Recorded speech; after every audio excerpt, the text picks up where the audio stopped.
grab your pen and paper in case you want to make notes. And like I said, anyone who's familiar with this part of the broadcast, feel free to take a breather. I'm really recapping this for folks who might be unfamiliar with the houses, who may be unfamiliar with their sidereal natal chart, or maybe who just want a kind of refresher on some of the themes that the houses hold. If you have Aries rising, kind of diving right in here, this is a 4th house new moon for you. So this has to do with home or property. It has to do with family, with parents, with real estate. The 4th house also rules later life. So that could be particularly relevant for anyone watching who might be, say, retirement age or older. Okay. So keep that in mind as well. If you have Taurus rising, this new moon has to do with travel and communication. It's a 3rd house new moon. So this is travel and communication that happen within a real close proximity to you. So short distance travel, I would say within 500 miles or so. Communication within your community or within your neighborhood or within your immediate sphere of influence. But the 3rd house also has to do with siblings, with neighbors, with your extended family, so like aunts or uncles or cousins, and it has to do with your immediate environment. So that can be your neighborhood, that can be your community. Keep those things in mind as well. You can work with this new moon in any of those areas. If you have Gemini rising, like I do, this is a 2nd house new moon for you. So this is related to earned income and expenses.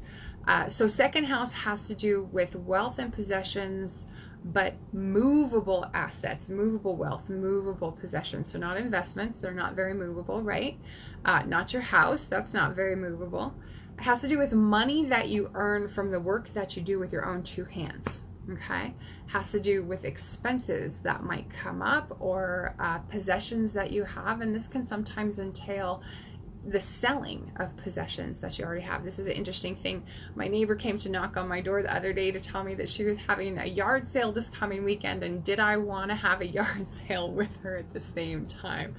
And so, falling right on the heels of a new moon in my house of possessions, it's a wonderful time for me to look at offloading things that I don't need anymore, especially as a way to generate a little bit of income and revenue. And so that's what I'll be doing with my new moon. For Cancer, of course, for Cancer rising, this is a 1st house new moon for you. So this has to do with appearance, with self-expression, with your personality and your identity. It has to do with your physical body and the way that you look, your appearance. Also the role that you play in the world. And it can also have to do with your behavior and your mannerisms. So your signature style, your signature way of being. And so when you have a 1st house new moon, this is kind of fun because it's your birthday new moon. It's really kind of a wild card opportunity. You can use it in any way that you want. And this will be significant for the coming 6 months, potentially the coming year, especially if it's landing right on your birthday or within a few days of your birthday. So if you have Cancer rising, I would encourage you to really think about, how do you want to use this new moon? You can follow the prompts that we're going to talk about in part 3, or you can take it in whatever way you feel most guided if you have Cancer rising or Cancer sun, because the new moon intention setting that we do, where if you do it in alignment with your rising sign, you're doing it in alignment with your natal blueprint, because it lands in the same house as it would in your sidereal natal chart. But you can do it for your sun sign too. Sun signs just work with solar houses. And so if you have Cancer sun, this is your solar 1st house. And so you can use it in the same way. You can do the same practice twice, once for your rising, once for your sun sign. And that you can do even if you don't have Cancer sun. You can do that no matter where your sun lands. If you have Leo rising, this is a 12th house new moon for you. So that has to do with privacy and seclusion. It has to do with withdrawing from the world, retreat from the world. The 12th house has to do with the unconscious mind. Things that happen in the very periphery of our awareness or without our awareness. The 12th house governs spirituality. It also speaks to any escapist tendencies that we might have. It speaks about our addictions and the things that we do to get away, to escape from reality, which is opposite. That's the 6th house, has to do with reality, right? If you have Virgo rising, it's an 11th house new moon. And I hope, let me just pause for a moment. I hope everyone can hear me okay on the broadcast. We're doing a little bit a different tech setup lately, and so hopefully you can hear me, and if not, please let me know in the comments that you can't hear me. So Virgo, 11th house new moon. This has to do with friends, with organizations, with your deepest held hopes and dreams, which is one of my favorite parts of the chart to work with.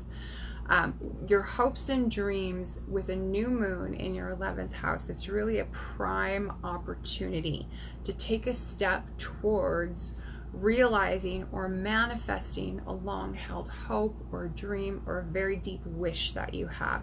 And so these are sometimes the things that just drive us fundamentally, the things that we feel most pulled to accomplish or do or manifest in our lives, regardless of what it is and regardless of what the result might be for us. Like for some people this might be a career goal, for some people it might just be a spiritual goal, for some people it might be something they've just always wanted to do or to be or go see. So it doesn't really matter what it is, but this is something that is a hope or a dream or a wish that you've probably carried with you kind of as a lifelong thing, or something that has really deep importance to you. And if that's the case, when you have a new moon in the 11th house, yes, you can use it to reboot your social life. You can use it to go out and get involved with your friends, and I definitely encourage you to do that. But I also encourage you to really think about, what is it that you really want? What really lights you on fire? And take a step towards that, okay?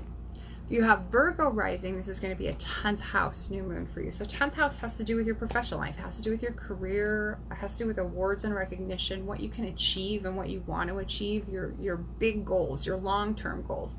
It also has to do with your status and reputation. The 10th house rules our public lives, what other people see, right? And so if you have a 10th house new moon for Libra rising, this could be a fantastic opportunity to take a first step towards something that you want to achieve professionally, okay?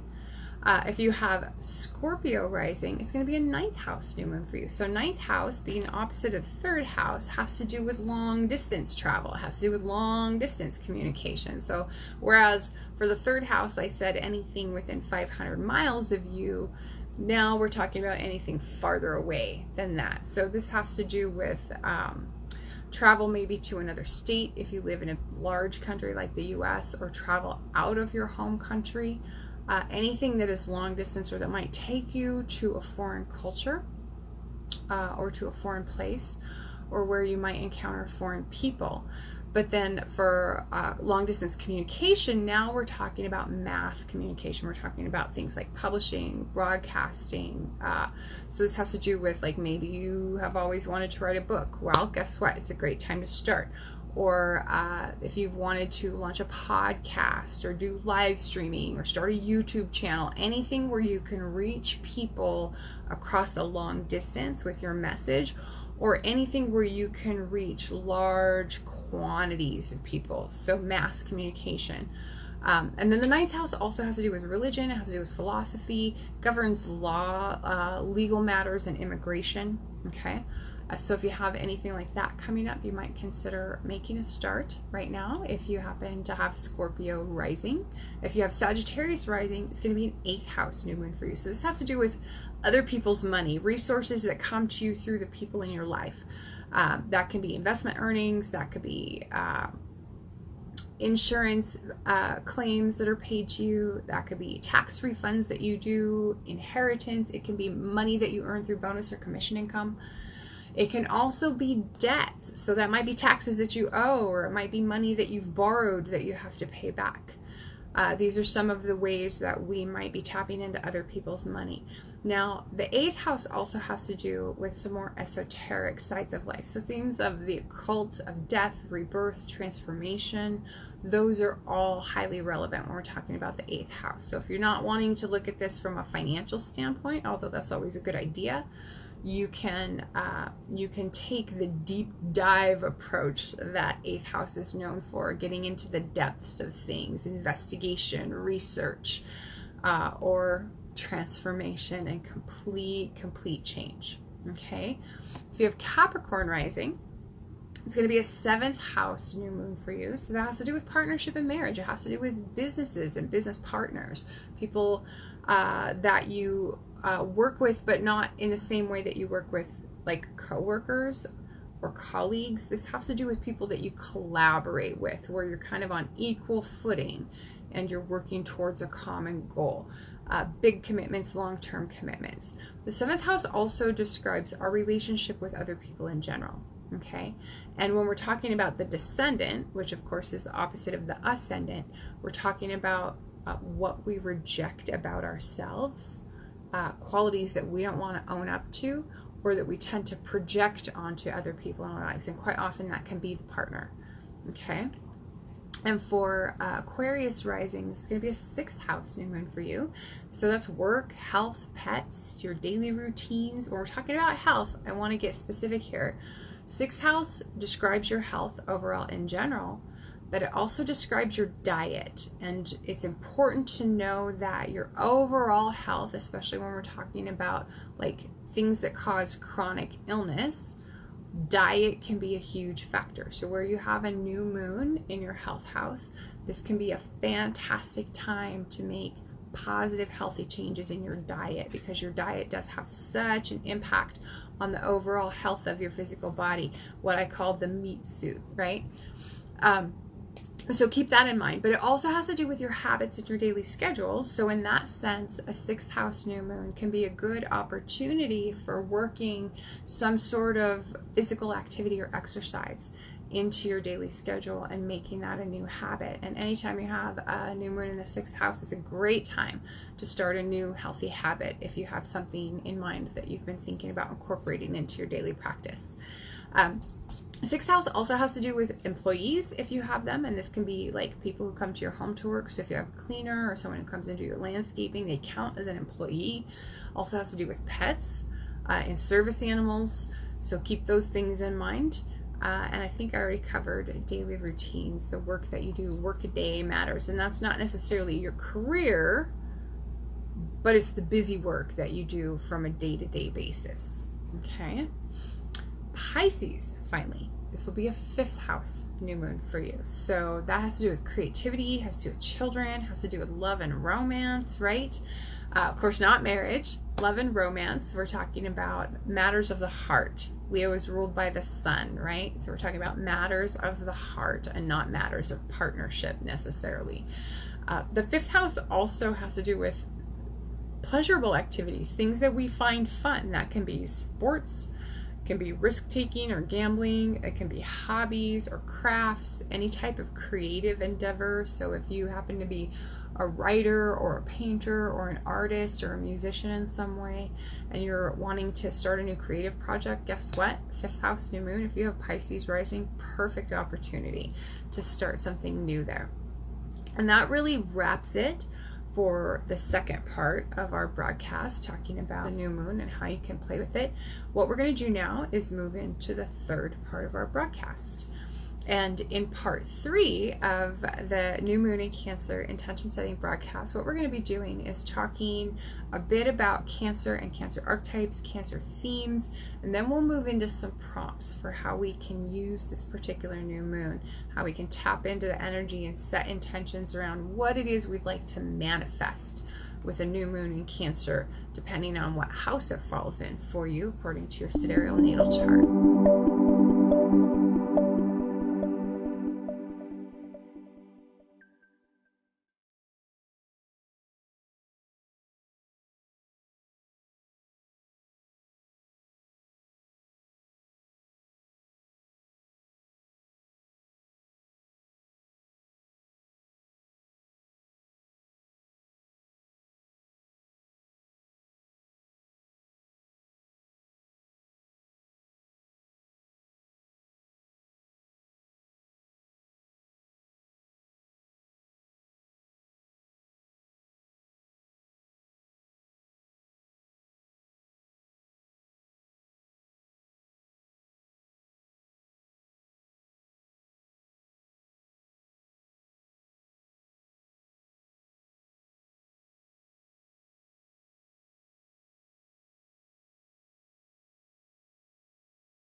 Now, Cancer is cardinal water.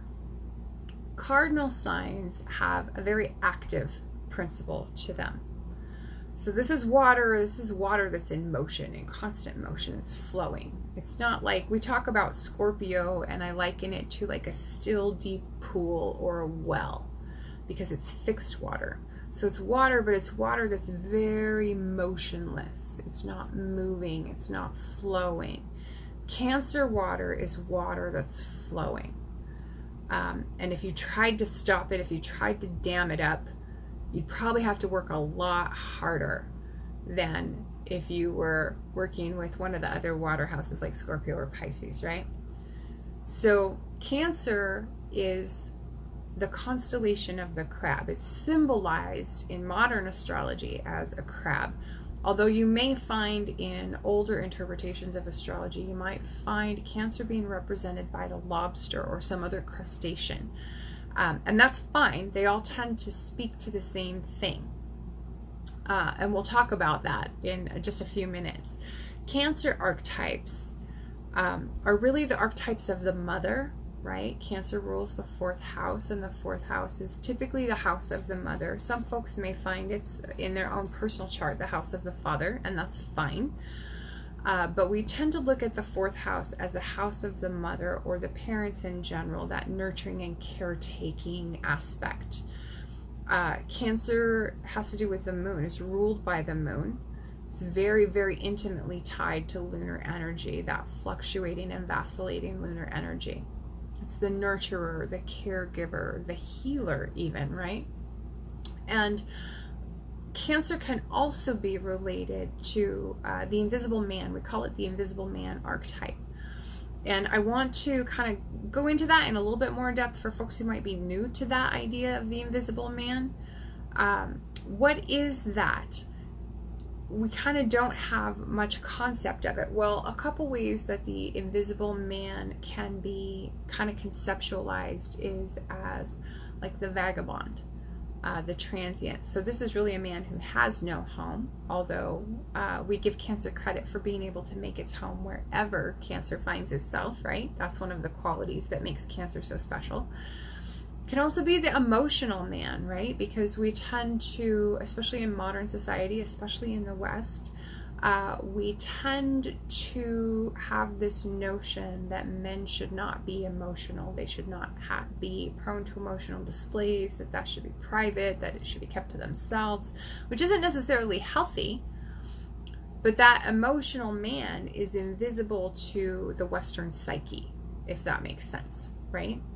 And another way that you might conceptualize the invisible man is as the stay-at-home dad, right? So these are ideas of the masculine where it is divorced from our cultural concept of manhood, I guess you could say, even though that's fallacious in a lot of ways, right? But that concept of the stay-at-home dad, that's a masculine archetype that doesn't get a lot of recognition or visibility in our modern Western society. And so when we're talking specifically about the Cancer archetype of being the invisible man, that's some of the ways that it can show up. But let's talk about this notion of Cancer as the crustacean. Crustacean, this is a creature that carries its home with it, right? It takes its home with it wherever it goes. And that's one way that we do give credit to Cancer folk for being able to make themselves at home anywhere. Wherever they find themselves, they can make it comfortable. They can make it feel like home, even if it's not necessarily home in the sense of where we came from, right? And in terms of that crustacean, this has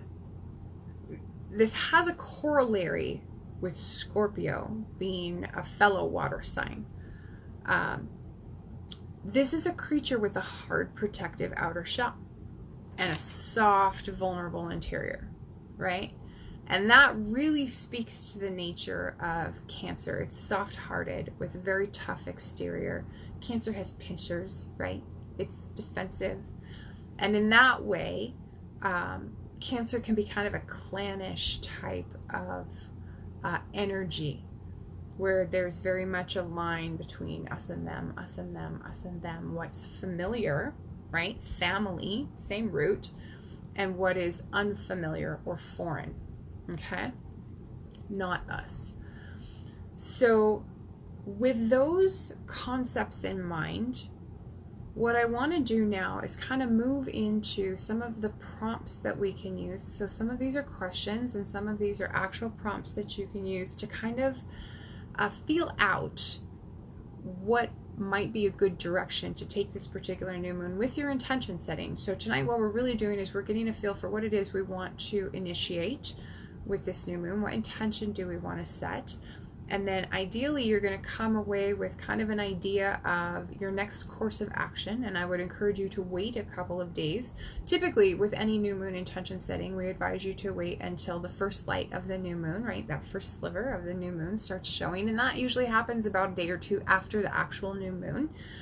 That falls completely in line with my advice to you to give a few days of space around the 31st, in part because of Mercury's station, right? Because that can be unpredictable, and you don't want to have an unpredictable Mercury caught up in whatever it is you initiate, because it will flavor the entire thing. But also for those of you who might be still feeling the effects of the July 2nd eclipse, you might even want to give a few days and let August 2nd come and transpire and see if there's any eclipse news for you related to August 2nd before you make your initiation. But ideally tonight you're going to come away with a plan and know for sure what is the first step that you want to take towards what it is you want to initiate with tonight's new moon. And part of what I'll encourage you to do with your intention setting tonight is to really get clear about what outcome you want to experience. Visualize it even, draw it out. Those things happen to have a very, very powerful effect. I'm looking at, so I always work from my moon gazing journal. I bought this years and years and years ago, and it sat empty and unused on my shelf, and then finally it showed me what its purpose was. But I put some tabs in here, and I'm trying to figure out what these tabs are. Oh, I think they are days that is actually a full moon. Maybe not. Tonight's quote, though, is a full moon, but we don't use this on the full moon because we burn our paper, and I don't want to burn the pages out of this. So I will share with you the full moon lore on tonight's new moon. How about that? I suppose it's fine because it's the moon rules this lunation, right? Even though it's a new moon, it's ruled by the moon in Cancer, in her home sign. That's what we would want. So moving into the prompts, I want you to consider who or what are you overprotective of and why? This might be something related to yourself. It might be something very, very personal. I want you to consider, where do you need some mothering? And in what way can you begin to mother yourself? Where are you hiding?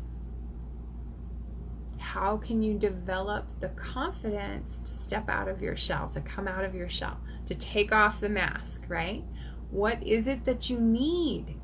And how can you actively take steps to meet that need? Because meeting our needs that's a nurturing behavior, having our needs met, right? And sometimes that's something that you can do for yourself, and sometimes that's something you need to do for yourself. So I want you to consider, what is it that you need, and how can you actively take steps to meet that need?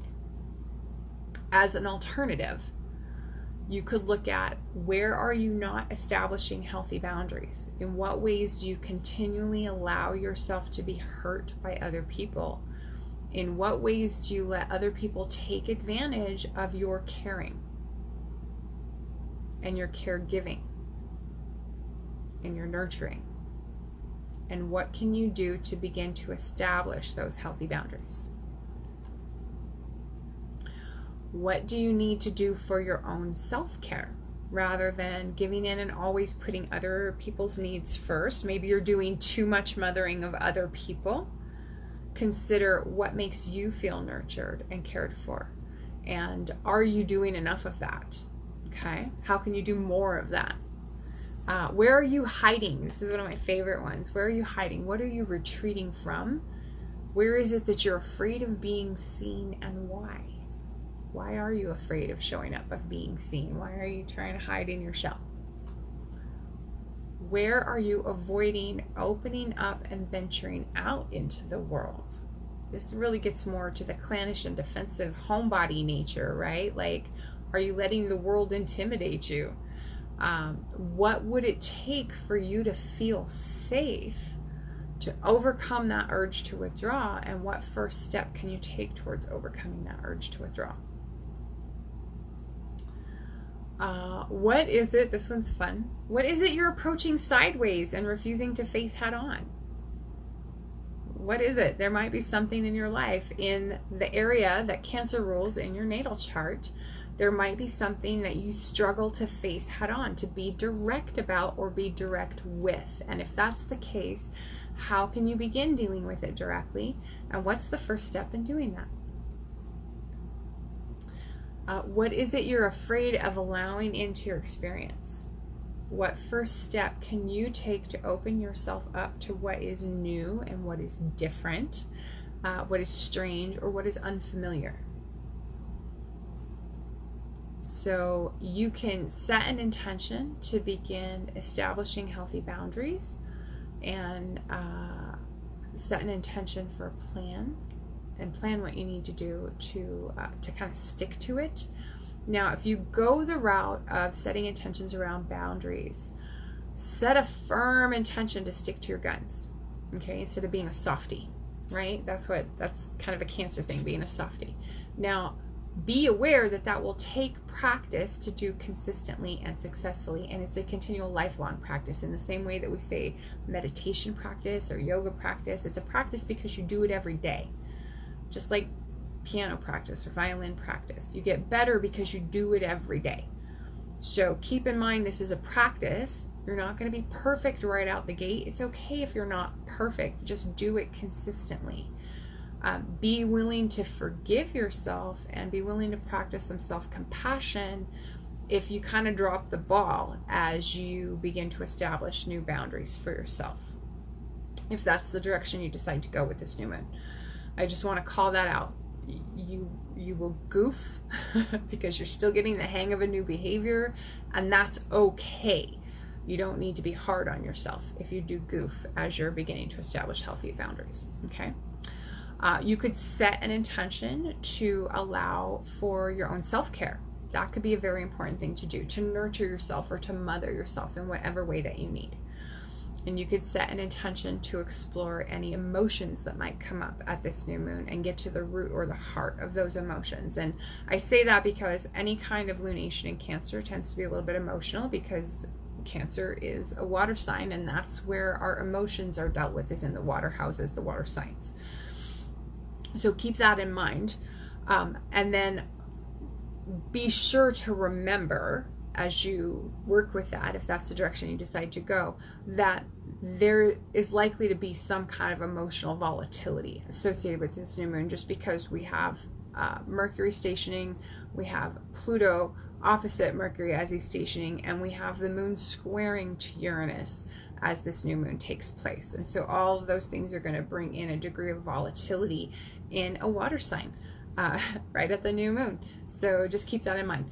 You could also set an intention to be okay with the unfamiliar, with the unknown, and to open yourself up to change, to what's new, to different experiences and possibilities, and just learn to kind of embrace those ideas, those concepts, and whatever events may flow into your life that are associated with newness or change or different or the unfamiliar or the unknown.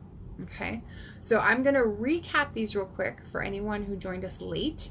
And if you did join us late and need a refresher on what your sidereal, what the house is for you based on your sidereal rising sign, you can let me know in the comments what your sidereal rising sign is, and I'll be happy to recap the house and the themes of that house for you. For anyone who's ready to just kind of dive in and get started with the intention setting, I'll read to you really quickly what it says in the moon gazing journal for tonight's entry. So this has to do with the full moon. It says, during the full moon, people do the craziest things. The American Institute for Climatology concluded crimes with a strong psychotic motivation, such as arson, kleptomania, destructive driving, and homicidal alcoholism, all showed peaks when the moon is full. Here's a little tidbit of trivia for you related to the full moon, although it's kind of interesting that homicidal alcoholism, because that's a watery intoxicant, and you could kind of associate that with Cancer, I think, in a way. So go ahead if you're ready to get started writing. If not, I'm going to recap real quick what these prompts are for anyone who's joining us late. So tonight, what you can work with are ideas around what or who are you overprotective of and why? And how can you move out of that? Where do you need mothering? In what way can you begin to really mother yourself and give yourself some nurturing and self-care? Where are you hiding in life? And how can you develop the confidence to step out of your shell? How can you develop the confidence to take off the mask? What is it that you need? And how can you actively take steps to meet that need? Alternatively, you could look at, where are you not establishing healthy boundaries? Where are you continually allowing yourself to be hurt? In what ways do you let other people take advantage of your caring? And what can you do to begin to establish healthy boundaries? What first steps can you take?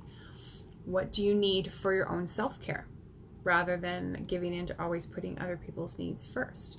What is it that makes you feel nurtured, that makes you feel cared for? And are you doing enough of that? How can you do more? Where are you hiding? What is it you're retreating from? Where is it in life that you're afraid of being seen, and why? And what can you do to help you kind of step into being seen, which is always kind of a scary concept, but it's good for you, right? Where there's a saying that comfort zones are often expanded by discomfort, right? So you got to be uncomfortable first, and then what you're comfortable with gets bigger. Okay, so think about ways you can step out of your comfort zone. That's very appropriate for a Cancer new moon.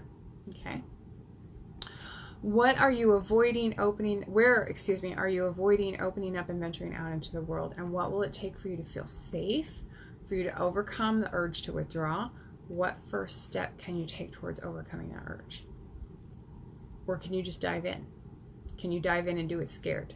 Because sometimes that's just the best way. If you can't think of something that could help you overcome that, just dive in and do it scared. Okay. What is it you're approaching sideways and refusing to deal with head on? How can you begin dealing with it directly? And what's the first step in doing that? And what is it you're afraid of allowing into your experience? Or what first step can you take to open yourself up to what is new or different or strange or unfamiliar? Okay, so set an intention around something like that. If you have Cancer rising, feel free to set an intention around anything that you want for the coming year. It is your birthday new moon, but you can work with establishing healthy boundaries, sticking to your guns instead of being a softie. You can set an intention to allow for your own self-care or nurturing, to kind of give yourself mothering, okay, in whatever way you need best.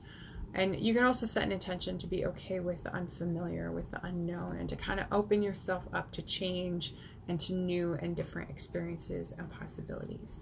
Everyone, just take a moment and write out your intention that you want to work with tonight. And if you would share with us in the comments when you're done, share what your intention is. And sometimes that can be quite inspiring for the rest of the class, if you want to call it that. I know I often get very inspired by seeing what other folks who are on the broadcast are working with. But everyone, just take a moment and write out your intention setting, and we'll reconvene when we're done to finish up the intention setting practice.